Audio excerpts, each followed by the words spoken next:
And that is something I want to talk about.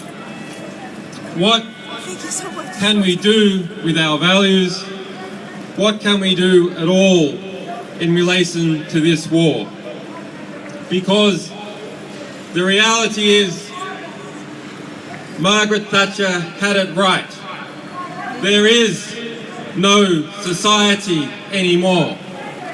What there is a transnational security elite that is busy carving up the world using your tax money. To combat that elite, we must not petition. We must take it over.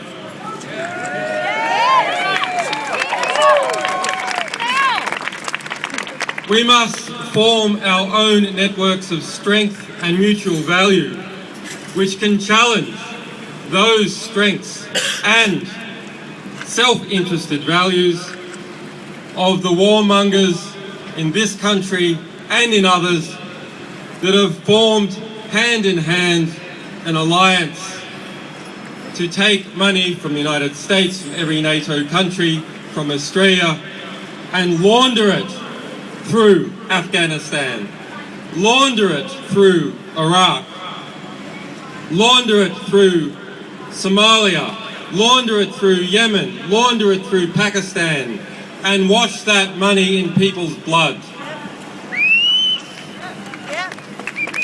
Shame! Simplistic. I don't need to tell you the depravity of war.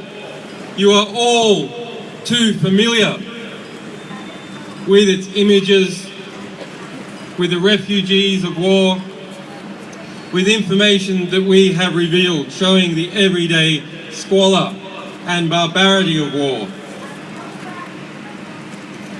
Information such as the individual deaths of over 130,000 people in Iraq.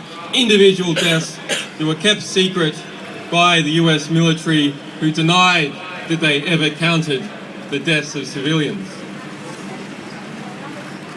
Instead, I want to tell you what I think is the way that wars come to be and that wars can be undone. In democracies, or the pseudo-democracies that we are evolving into, wars are a result of lies. The Vietnam War and the push for US involvement was a result of the Gulf of Tonkin incident. A lie. The Iraq War famously is a result of lies. Wars in Somalia are a result of lies. The Second World War and the German invasion of Poland was a result of carefully constructed lies. That is war by media. Let us ask ourselves, of the complicit media, which is the majority of the mainstream press, what is the average death count attributed to each journalist? Great question. Great question. When we understand that wars come about as a result of lies peddled to the British public and the American public and the publics all over Europe and other countries, then who are the war criminals? It is not just leaders, it is not just soldiers, it is journalists. Journalists are war criminals.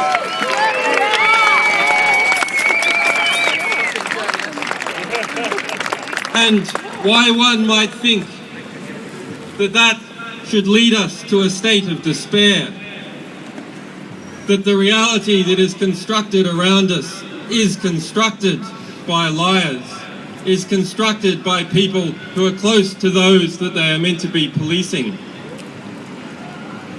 It should lead us also to an optimistic understanding, because If wars can be started by lies, truth can be started, peace can be started by truth.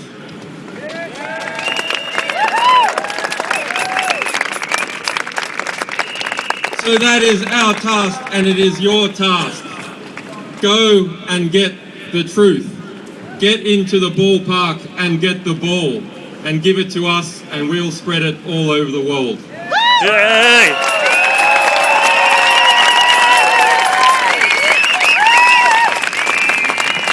Julian Assange. Just before I introduce our next speaker, may I just point out that there is a wonderful campaign going on towards the real